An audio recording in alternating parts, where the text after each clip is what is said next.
Okay. Good morning, everyone. When to get a talk in a conference like this, you have to submit a proposal, an abstract for the talk months in advance. And so when you do that, you kind of have an idea, right? I know what I'm going to talk about. I think I know what I'm going to talk about. But these last few months have been very interesting. And this has happened. And holy cow, has that affected things. So what I thought I was going to talk about when I submitted this proposal has been significantly affected by the recent developments in AI. I mean, I've been using things like GitHub Copilot since it came out over about a year ago, but the recent things that have happened have really been significant, for us as developers. Also, something that I've been working on kind of has an AI spin to it, and that's something new that I wasn't even considering at the point that I submitted the proposal.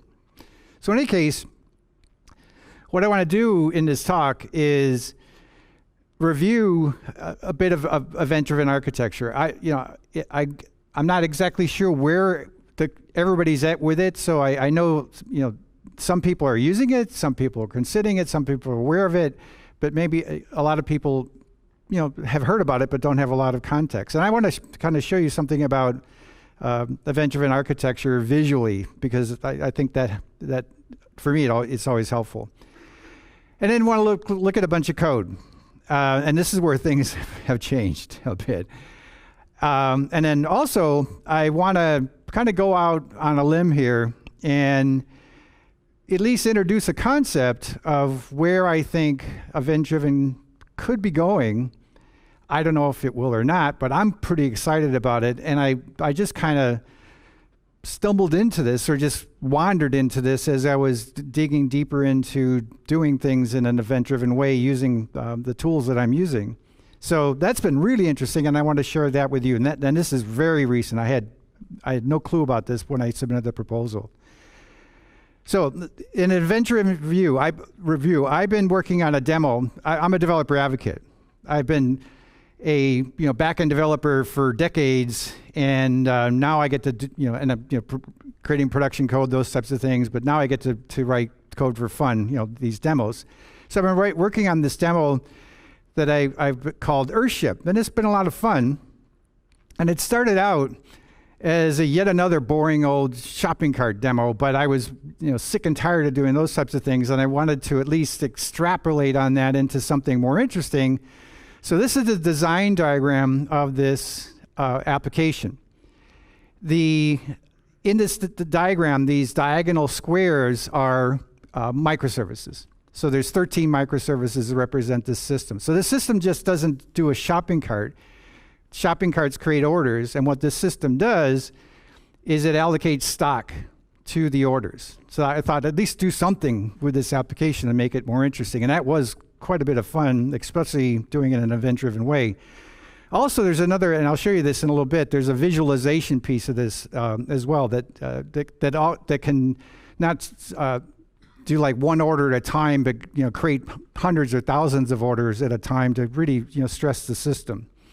So the flow, in an event-driven flow, you've got a client that I've highlighted here, sends in a command, add item to cart, add item to cart, and whatever. But then the more interesting event is checkout, right? I want to submit my order. So that first, say, shopping cart microservice has just been accepting those commands and is submitting events: item added, item changed, item removed, all those things. But finally, it emits an event that goes order or shopping cart checked out. Now, in this kind of a system, the shopping cart service just emits the event. It doesn't care who or what consumes that event. It just emits it. So it's done. The shopping cart's done. But the wiring of the system is that event triggers or is sent to another microservice. So in this case, it's going to order. So there's a kind of a transformation that occurs, and I'll get into this in more detail in a bit. But the event is transformed from a checkout event is transformed into a create order command. So an order is created. So the order is created. So it emits an event, hey, order has been created. So you can see the lines popping up that's going downstream to other services. The one in this system, the one that's of more interest is the shopping cart service, or the shipping service, or shipping order service. That service, its job is to get the stock allocated to the order, or at least start that process. So what the shipping order does, it emits an event, which this is where things get kind of interesting with this system. I've got this little blow up here where say you have an order that has 3 items in it, and the items have quantities in them. So there's, say, a quantity of 2, quantity of 3, quantity of 4. So there's a total of 9 physical units of stock that need to be allocated to this order. So this system is not just decrementing counters, it's actually tracking the stock, the physical units of stock. So it breaks down the order. So the event goes out from the shipping order, it goes into a function that takes that event and produces multiple commands. So it's not a one-to-one, like one event to one command. It's one event to many commands. And that's actually a fairly common pattern that seems to be emerging here in this kind of a system. So here then, 9, for example, 9 order SKU items are created. These 9 order SKU items then in turn want to go looking for stock. And this is where things got really interesting with this system, because the way these microservices work isn't like, I'm a grandfather, so it isn't like your grandparents' way of doing things. And what I mean by this is that I can't do a CRUD-like operation.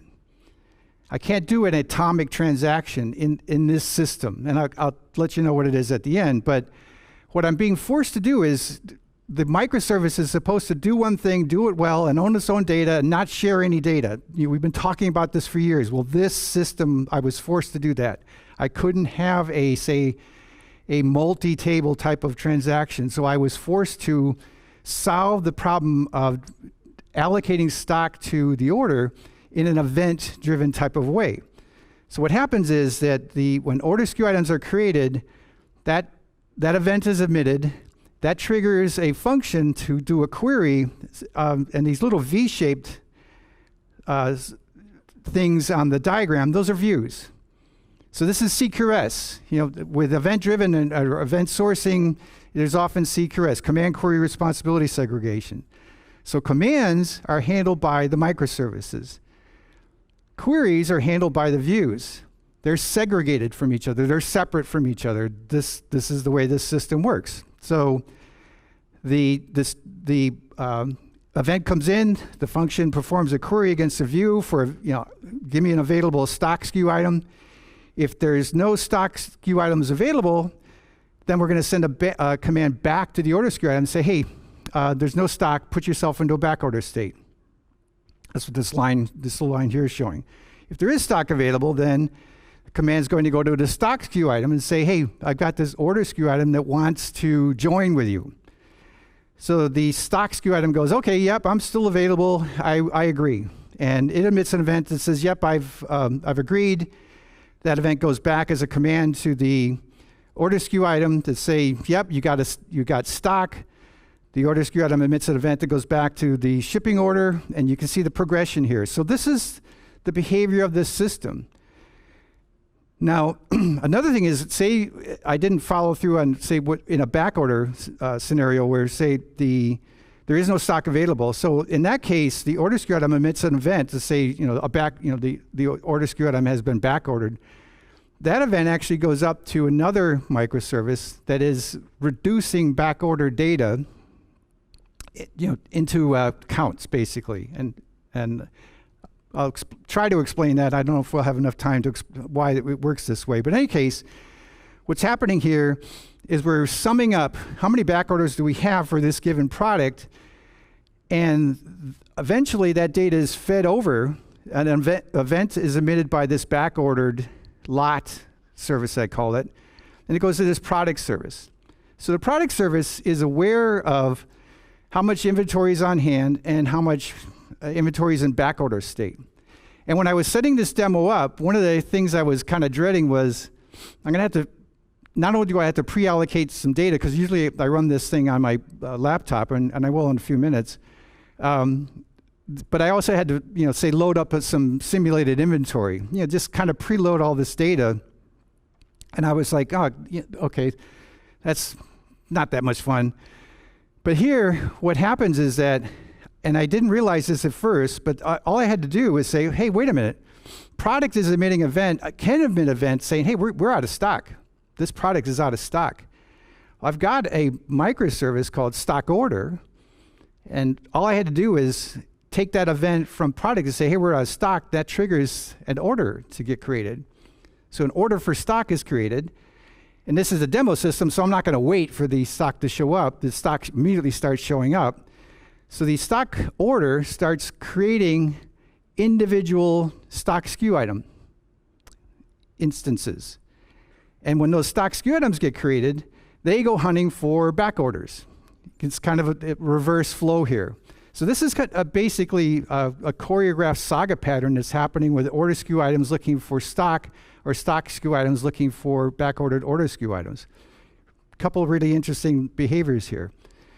So this is kind of the way this system works. And it's just, this is all done eventing. Each one of these services is self-contained. It knows nothing about the rest of the system. It only knows about itself. It emits events. It doesn't care who consumes it. All this is happening asynchronously. In a distributed environment, things can go up and down. In the system, when things come back up, these services just resume where they left off. All this is part of this. This is a serverless type of a platform. But now I wanted to take this demo to another level. And I've done this before with some other demos. So I've got a web front end that uses OpenStreetMap to give me a map of the Earth. So Earthship, the map of the Earth. And on this, you can create orders doing it. So let me just do it for real. So here's the demo working. And what you do is you can zoom into a certain area on the map. And I'm going to zoom in to where we're at.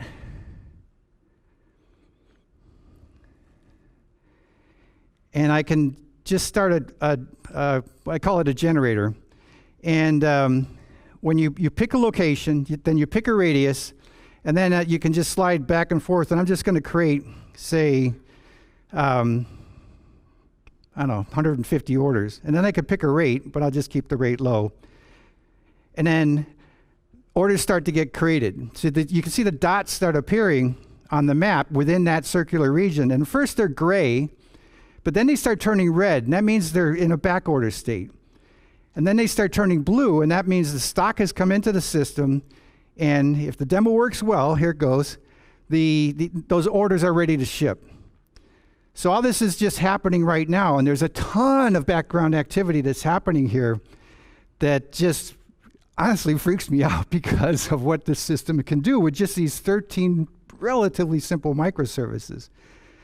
So the demo went well, thank goodness. So anyways, you can go, in this demo application, you go anywhere in the Earth and you can go nuts. You can create orders. And one of the things I wanted to do was brutalize the back end, brutalize the platform that this is running on, hitting it hard with performance to not only demo it to the world, but also to demo it to the engineers building this stuff to help motivate them to make this thing perform better. So that's how this demo works. So what happened was that the UI is up here at the top. It emitted a single HTTP request to this generator microservice. And it's event-driven. So the generator microservice emits events that go downstream. So you can see there's a couple things happening. There's two lines. One is it loops back to the generator. So what's happening is the generator is, by design, I made it so that it generates orders at a predefined rate. So there was a little bit of trick involved in that, but it's done all in an event-driven way. But what it's doing is it's creating, I said create 100 orders, or it could create 1,000 orders, whatever I ask it to do. It's going to create 1,000 instances of this geo order. And this geo order is just an order at a specific location on the map, a latitude and longitude on the map. The geo order, in turn, just emits an event to say, okay, I got an order, and it generates a random order with 1 to 5 items in the order, and each item in the order has 1 to 5 quantity in it. So it's, it's generating just, some representative orders. And then the processing is the same. The events are flowing through the system. It's pulling stuff in. And initially, there was no inventory in the system, so inventory, started flowing into the system. But the other part, though, that was happening was when orders state was being updated, those events were being fed back to GeoOrder, and that's where the GeoOrder went through kind of 3 states. There was the gray state when it was initially submitted, but no stock had been allocated to it. There was a red state when the order was back ordered, and there was a blue state when all the order was ready to ship. So all that was happening as we watched, on the front end. This other one, though, this region, is really interesting, and the region is these little squares that you saw pop up on the map. So there's summary data like this. As I move the mouse around, it's showing how many orders are in that rectangular region. As I zoom out or zoom in, there's different levels that are here. So there's different summary accounts that had been computed while we were watching at 20 levels, because this map will zoom out to the entire world. And there's regions for that. Right? So you can see there's like one order in this one big region and 149 in this other one. All this summary data was also being accumulated. So it's not just, again, this wasn't just let's decrement some inventory counts. This was, let's track all the order items. Let's summarize all the data and project it on a map. All these types of things were happening in this design. And each of these individual services in themselves are quite simple. So I was pretty impressed, because I've been doing a form of event-driven for a while, and I've been talking about it at conferences. I've been just theoretically, I've been a big fan of it, and I've been trying to promote it for a long time at conferences. Now I really could sink my teeth into it with what I've been using here, and I haven't mentioned this, but there's only 3 shapes on this diagram. And all these shapes represent classes. So there's 3 shapes. There's what I've been calling the microservices, but in this tool set that I've been using, they're just called entities, but I consider them microservices. There's the views. They're, the CQRS views. So as events are being captured by the microservice, they're eventually being propagated into the view. So this doesn't, the update or the insert of an event doesn't also update the view within a single transaction. They're separate. There's some latency between the time data goes in, the events are created, and when the event actually shows up in the view. And that can vary depending on the load on the system. And then the third component is these actions. And these actions are the functions, and all this is serverless. The actions are stateless functions, whereas the microservices are stateful functions, basically. So the actions are taking in commands, taking in events and transforming those into commands. Actions can also do things like reach out to views. So for example, over here, there's an action that I've got a line going down to a view, and I'm just indicating that this action, when it gets an event in, it first does a query, like in this case is looking for back-ordered order SKU items. It does that query, and that will determine what the action does next, like what command that action will create. So that's it. Those are the 3 components that make up this system.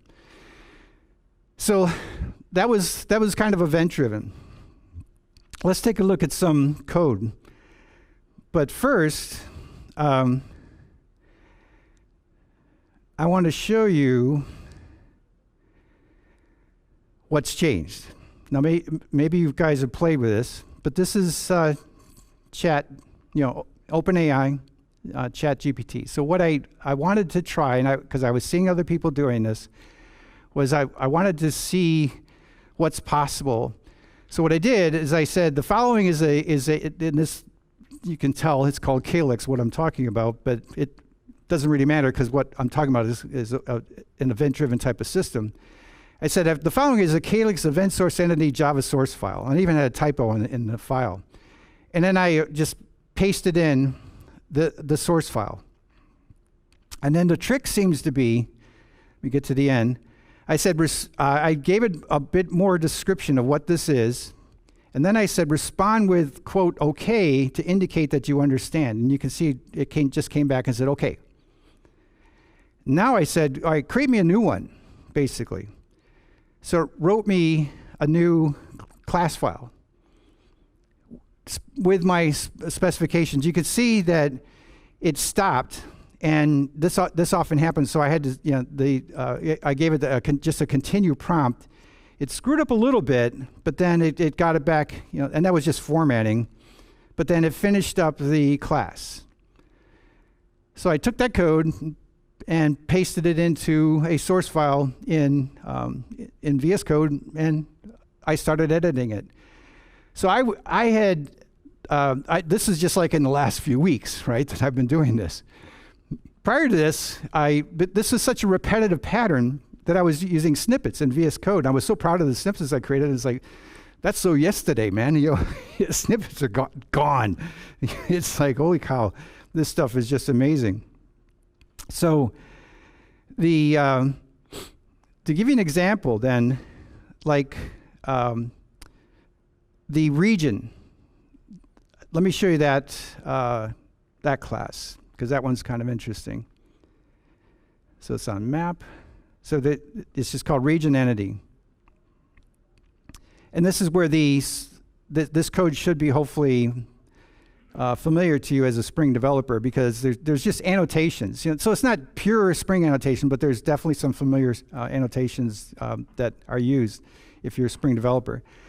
So I'm just, there's just a few annotations I'd add here, like what's the entity key, what's the entity type, and now we get hopefully some familiar territory, like the request mapping. And here I'm defining my API.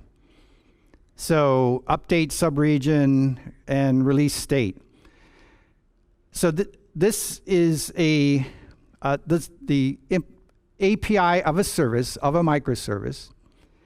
And I've got a getter method. But then the other thing I need to add is annotations for all the events that will get created by this service. So what you can see happen is, for example, right here,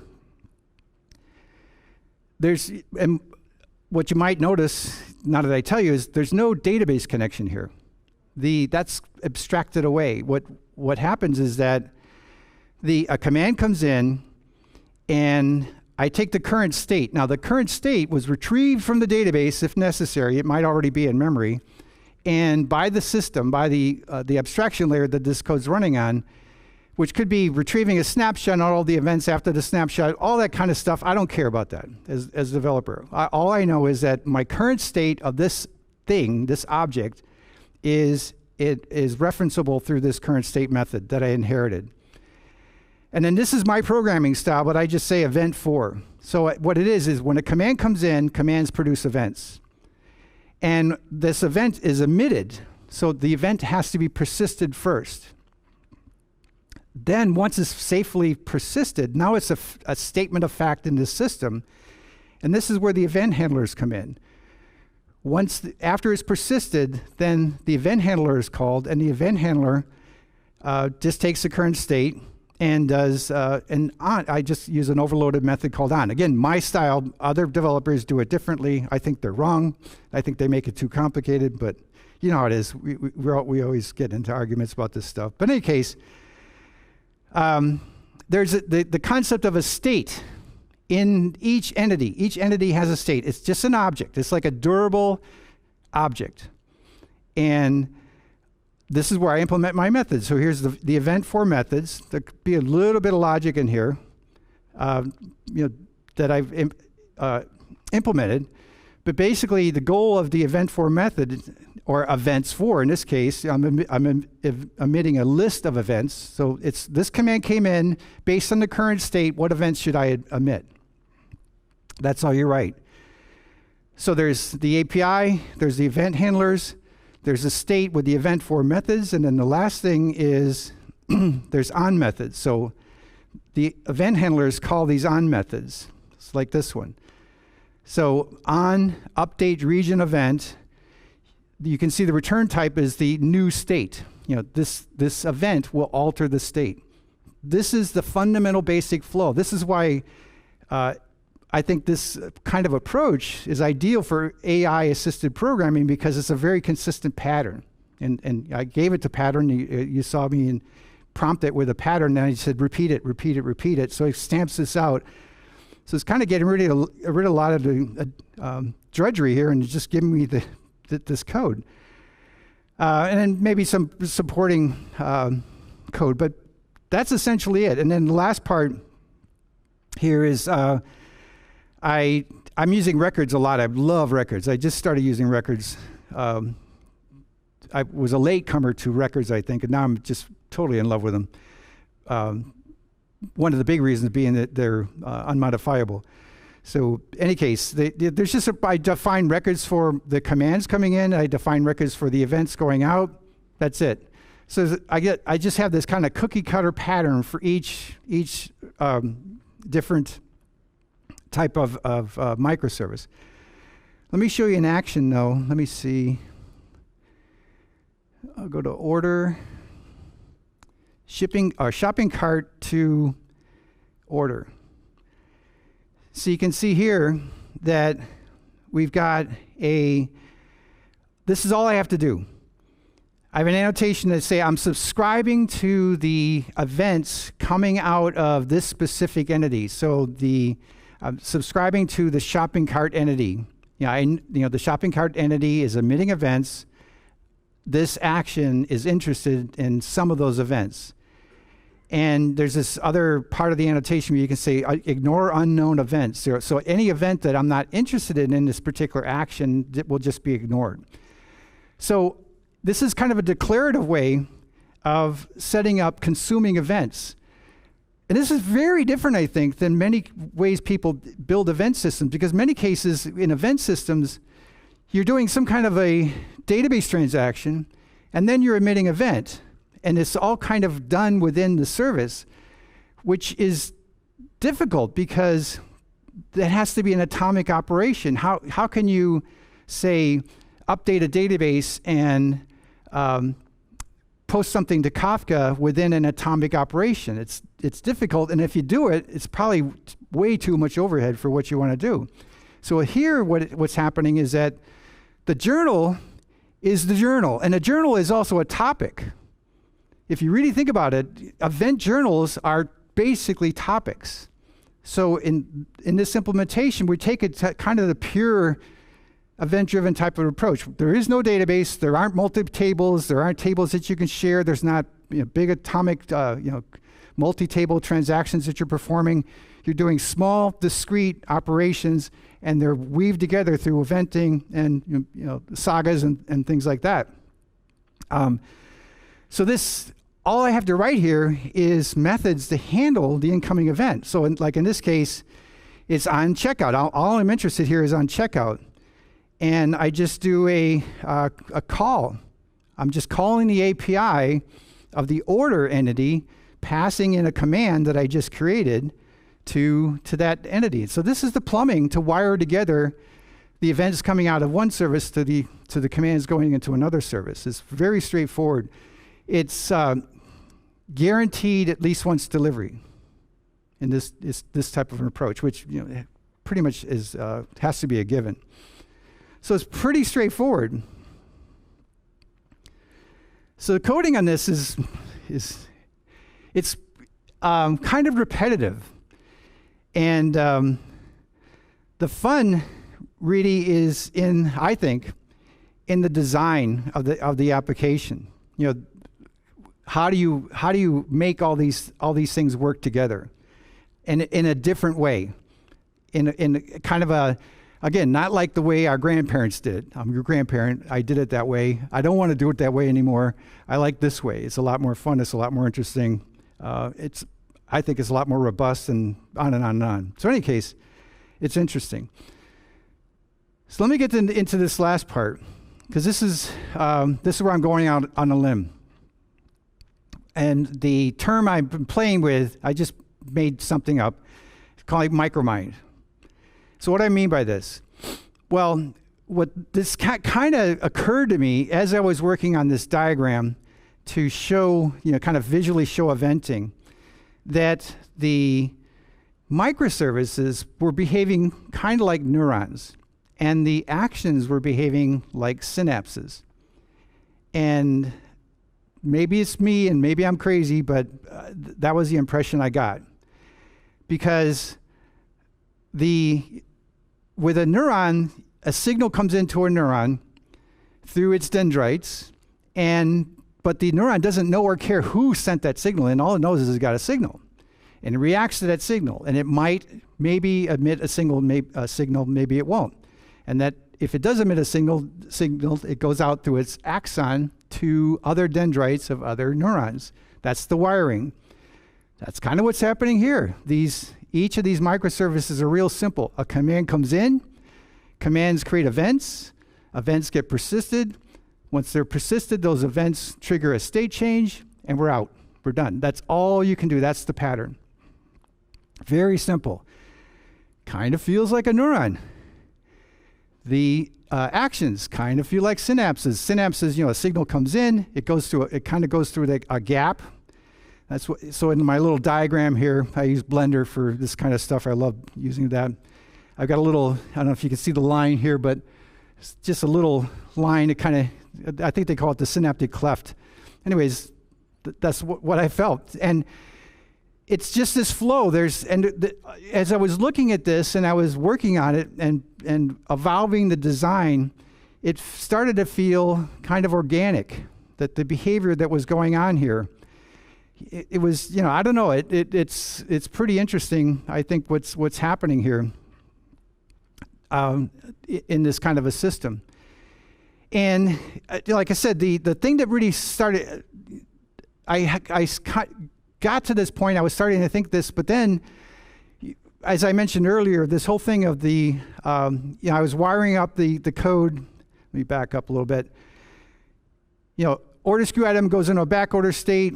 It sends backorder information to another microservice. That microservice reduces that data into a single count, and that count goes into a product, and the product gets it and goes, oh man, we're out. We got back orders. We need stock. And I thought, oh crap, now I'm going to have to manually go in and start loading in crap right in the middle of a demo. And all of a sudden I realized, duh, all I got to do is wire the product microservice event into the stock order to have a stock order create stock. And it's like, whoa, that was, just like what we saw in the demo, it was kind of organic. We were watching all this stuff happen, and we were just watching all this flow occurring. And this design is a pattern, and I want to do this, I haven't had a chance to, but it actually created thousands of instances of these individual microservices. Like there was, maybe not thousands because I only created 100 orders, but maybe 1,000 or so.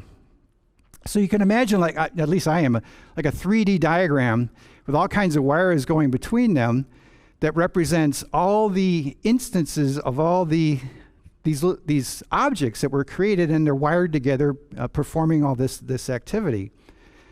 So that's what was kind of blowing my mind about this, was just this kind of organic behavior in this type of a system.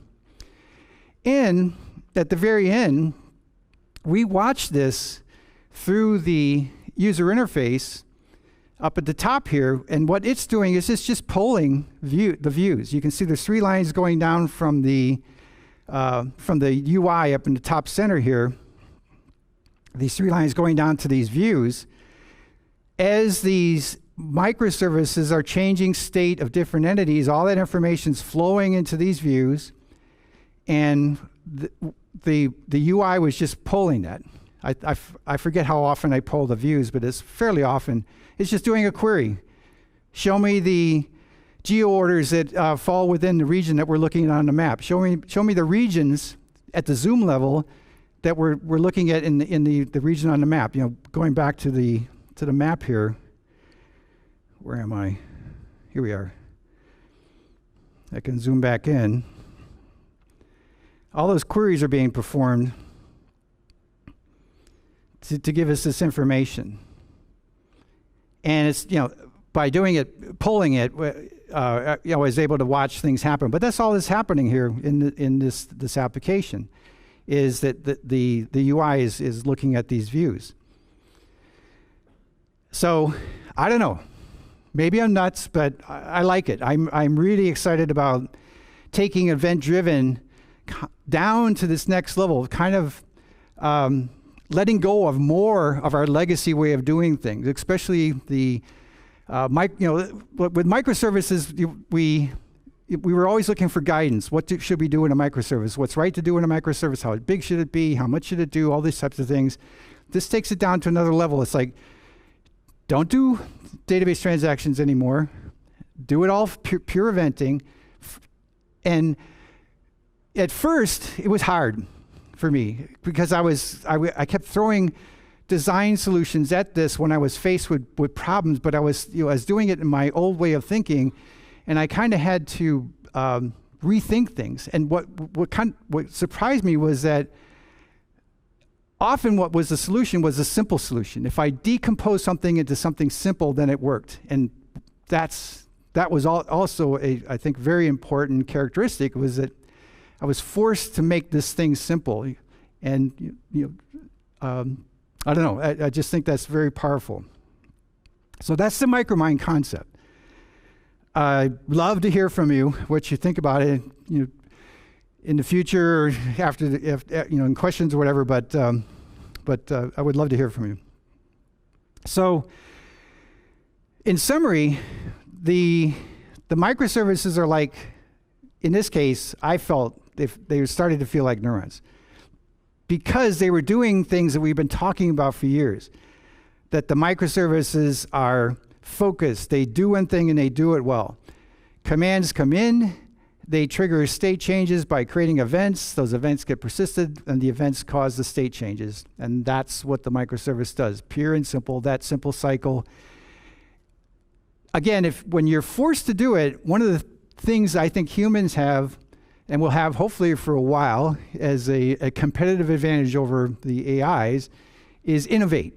When we're stuck with a problem, and it's an unmovable problem, we will innovate until we find a solution. Now, I know AutoGPT, if you've been watching that, is starting to be a competitor there. But in any case, we know how to innovate. This is what we do as humans. We've been doing it for thousands of years. The actions are like synapses. Actions actually can be used for a lot of different things in this system, but in the context of event-driven, they take in events, they transform those events into commands, and those commands are consumed by downstream. And then finally, I mentioned that all the delivery is at least once, but that comes at a I hate to say cost, but I guess it is. And what that is that all the consumers of the commands have to be idempotent, meaning that when it gets the same command again, which will happen, and it's a given. This system's running in a distributed environment. Things are going up and down, breaking, restarting, whatever. That's just a given that occasionally messages will get redelivered to guarantee that it did get delivered. So there's always a possibility that the consumer of commands will get the same command more than once. This is why I had to have that reduction tree mechanism, which I apologize, we don't have enough time to go into what it does, but how do you decrement a counter idempotently? That's a real challenge. That was one of the gnarly ones that I ran into. So the solution was, and actually when I first ran into it, we were doing something with financial data that we couldn't corrupt at all. We had to be absolutely fully auditable, and had no flaw in the system where any failure circumstance would cause any kind of data corruption. So you're just forced to do everything idempotently. It's not that bad though. Once you really get into it, and it's like you just write a unit test, And in the unit test, you get something into a certain state, you make sure the state's okay, and then you send in the same command again, and you make sure the state didn't change. That's kind of the approach to do that. But another thing emerged that was also very interesting was that there were these recurring patterns of how the event-driven microservices were, what they were doing.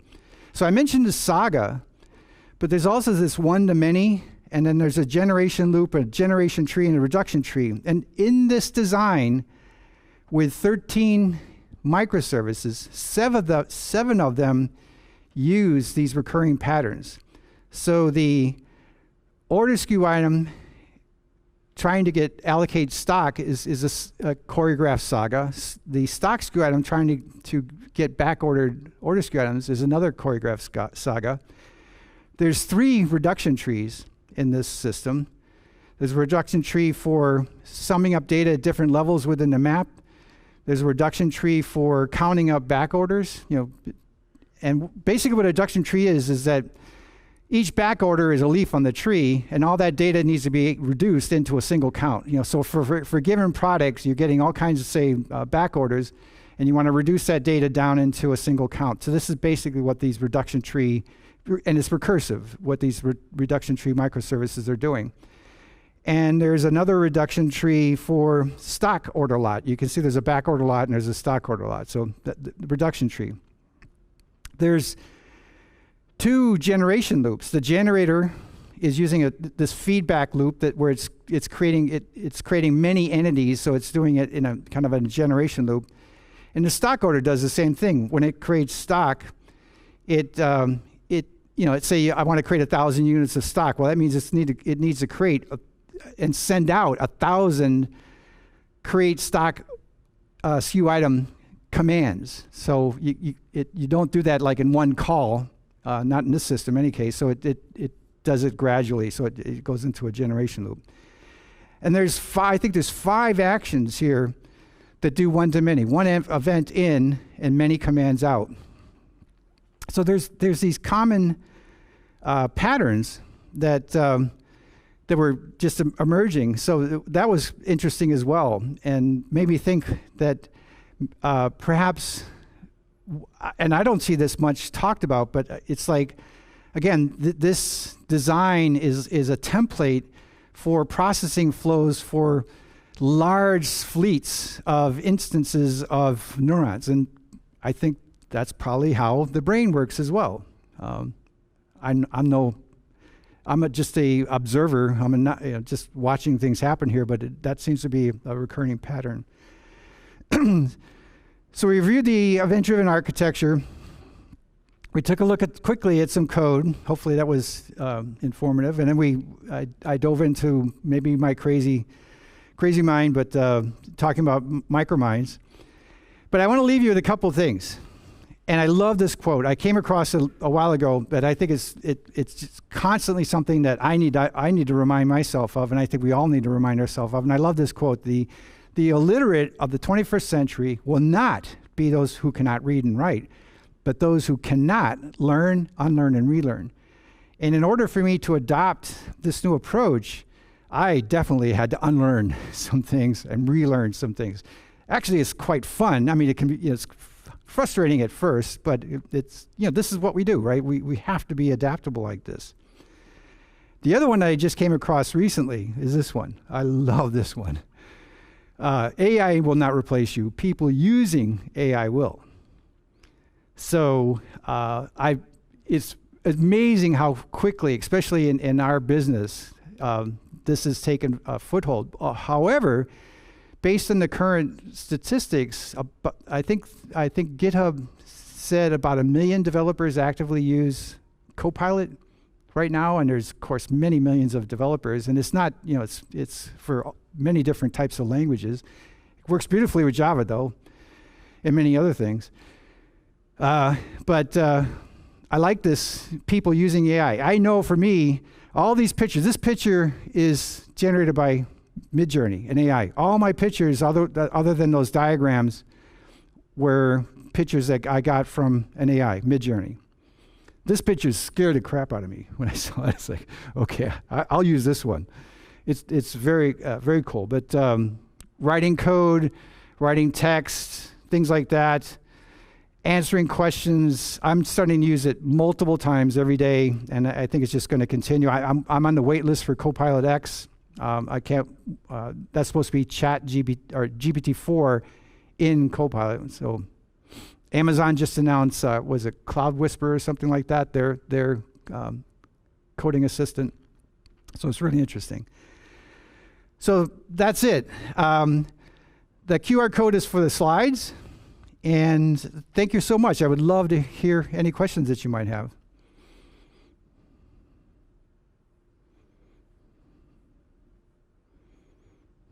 Let's see. Oh, okay. Actions seem to just translate source events to call service entity. Why not just call the entity directly from the source entity instead? Well, thank you. That's an excellent question. And you're thinking synchronously instead of asynchronously. Because if the source entity is actively calling the producer is actively calling the consumer, then they're coupled. You've added code in the producer to do this. You've added dependency in that your code depends on a successful execution of that operation in the consumer. So now they're coupled. If there's something wrong with the consumer, that can affect the producer. The producer has to retry, those types of things. This is I think one of the biggest things initially that we have to unlearn, thinking synchronously, because this is the way we're trained. In our code, everything happens synchronously. And I think a problem that we have is when we extrapolate that or project that out into a distributed system, we're still thinking synchronously when we should be thinking asynchronously. So that's the decoupling that occurs. So another great question. The framework is called Calyx. So my company, I work for Lightbend. Calyx is a platform as a service, so it's not open source or anything like that. So I didn't want to, really bring it up during the talk. However, everything that I talked about, I think, can be done and should be the theory that you're using when you're thinking about doing event-driven systems, regardless of the technology that you're using. I love the Calyx platform. I'm not just saying this because I'm paid to, but as a developer, I just fell head over heels in love with this thing because it's a serverless platform. I don't have to set up a database. I don't have to set up a message broker. I don't even know what's running underneath it. What scales this, what runs it, what makes it resilient. None of that. None of the infrastructure is there. It's all abstracted away from me. You saw in the code, I had no database connection. All I did was emit an event back to Calyx. This is the way I think platforms are going. Not just ours, but many platforms where we're just abstracting away more and more complexity and letting us focus on the real features, the real functionality of the system as well. Do you have the code available anywhere? Yeah, I didn't put the QR code for the GitHub project. I can come up and I can give it to you if you're interested, or just send me a message on Twitter and I'll give you the URL to the project. No more questions.